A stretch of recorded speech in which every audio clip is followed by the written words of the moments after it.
Hello, Marvel fans.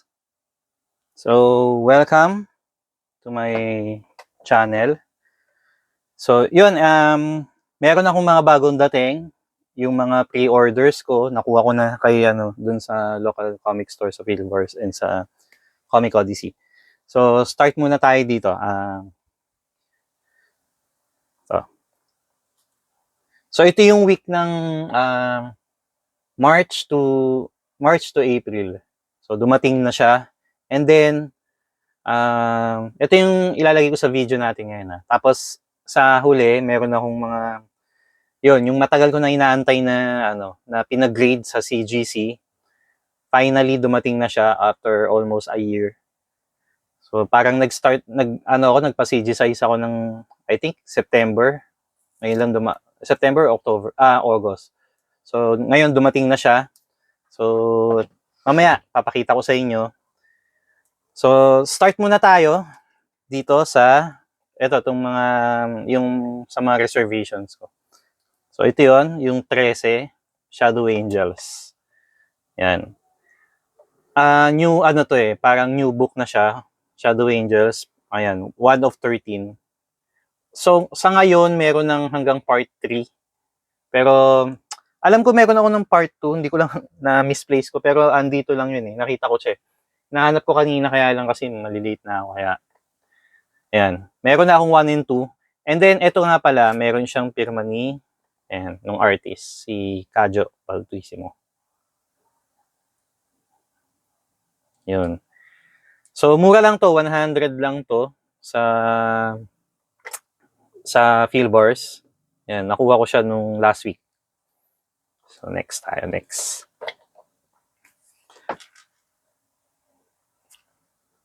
Next is Spider-Man. So, facsimile to. Dalawa siya. Itong Spider-Man and X-Men. Both facsimile. So, yan. Ito yung mga iconic covers nung I think this is 60s pa nung first print na ito. 60s or 70s. So, yan. Ito rin. Ito, 1960s to. Number 4. X-Men number 4. And, ano siya ha, yung first print na ito or yung original print, Marvel milestones yun. Kasi, first appearance siya ni Scarlet Witch saka ni Silver Surfer, nung twins. Yan. So, ito rin yung first appearance ng Brotherhood of Evil Mutants na Magneto. So, yan. Ganda. Ganda na ito. Hindi ako nagkaroon ng ganito nung nag-start ako mag-collect. Kasi 1960s pa to eh. So, nung time na yun, parang wala. Hindi ako makakuha ng ganitong copy. So, buti nagkaroon ng facsimile copies. Kahit papaano, di ba, na-enjoy mo yung Kasi ito, may mga nostalgic to. Kaya iba siya sa reprints itong mga facsimile.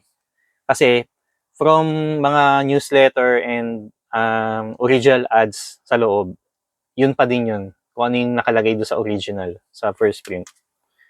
So, ayun, kung pag binasa mo siya, inopen mo to, nostalgic talaga kasi nga yung mga ads nung yung mga black and white pa or tsaka yung basta natatanda ko mga ads yung sa NBA, tapos sila Scottie Pippen, Fernando, Michael Jordan. So ito yun, facsimile.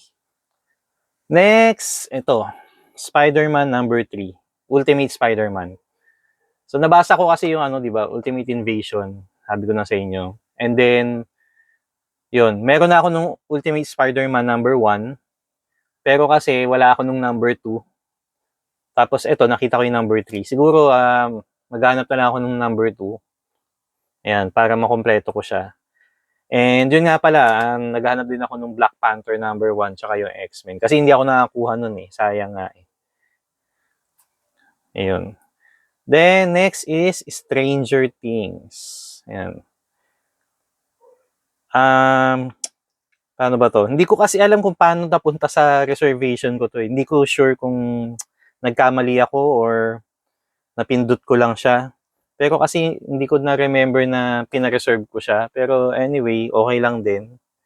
Ayan. Kasi fan din naman ako ng Stranger Things, yung sa Netflix. So, Ayan, okay na yan. Basta, inano ko na lang din.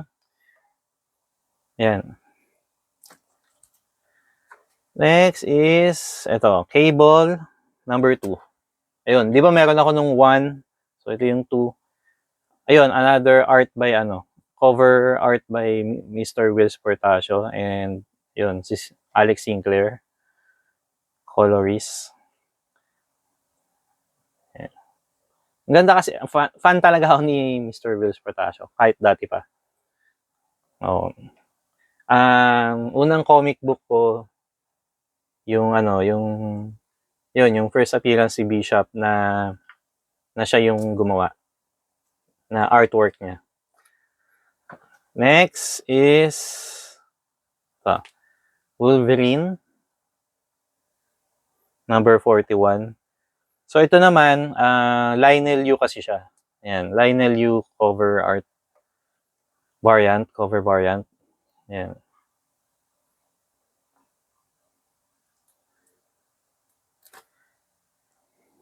Tapos ito naman, itong mga top ng Pilipino na yung mga artists. Ito, si Miko Suwayan naman.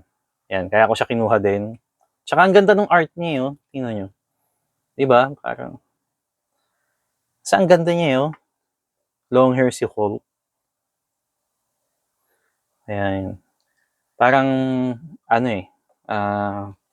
si Attack on Titan, si Eren, di ba? Nung naging siya. Yung niya.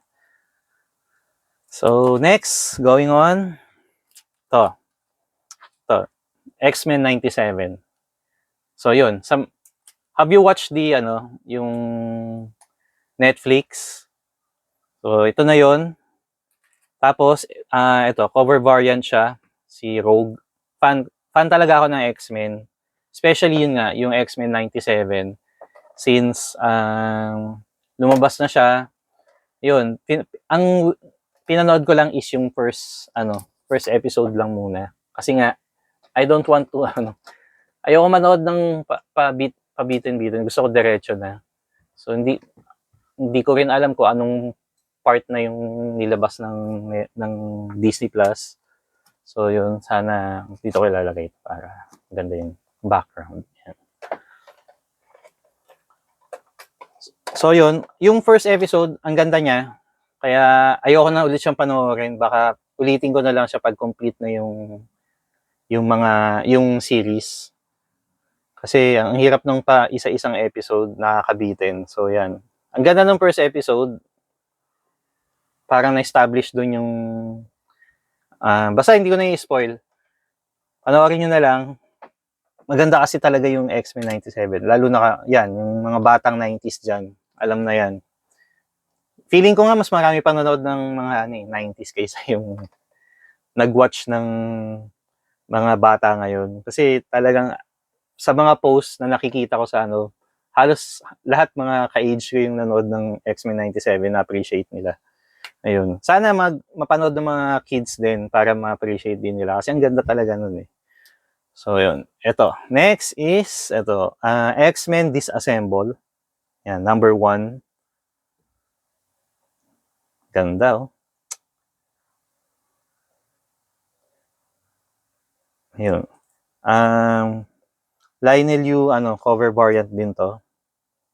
Yan. Basta ang ganda ng art di ba? Kaya na-appreciate ko, kaya binili ko na lang siya.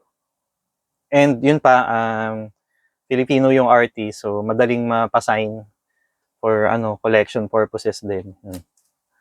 And then, ito, next, natuwa ako dito. Yun, Archie. Tapos, yun, nagpunta sila dito sa Philippines. Yan yung si Jose Rizal. Kaya ako siya actually, kasabay nung Marvel na nung way back 90s. Nagbabasa rin ako ng Archie, yung mga Double Digest, Jagged. Ang dami ko rin nabasang Archie. So, binili ko kasi nga nagandahan ako sa art niya. Ayan. Miguel Mercado art to.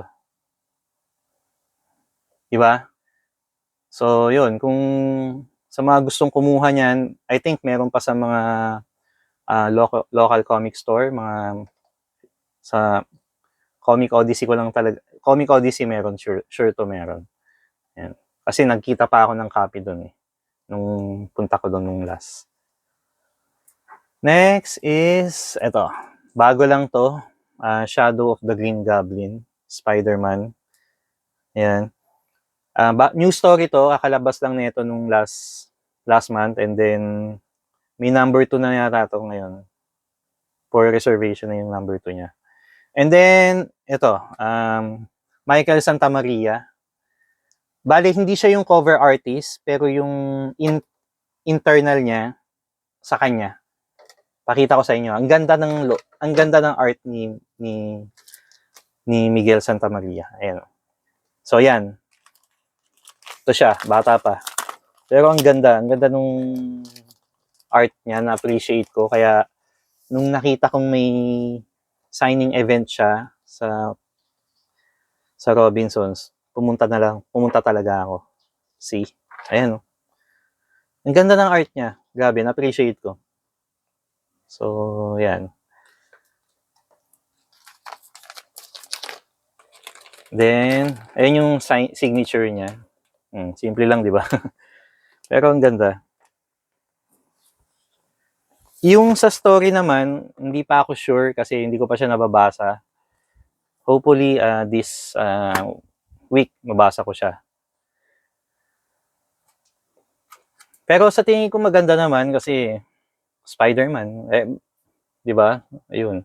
So next is 2099. So number 1. Ito, kinuha ko to kasi hindi talaga akong pumili nito, yung anak ko. Bali, first time kasi siya nagsabi sa akin na okay ba to? Sabi niya, Dad, okay ba to? Sabi ko, okay naman. So, yun, binili ko. Sabi niya, babasahin niya. Pero binasa niya na rin talaga. Nabasa niya na to nung last weekend. Binasa niya to.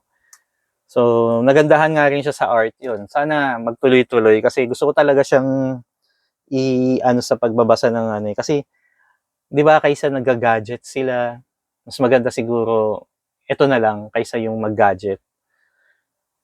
Kaya yun.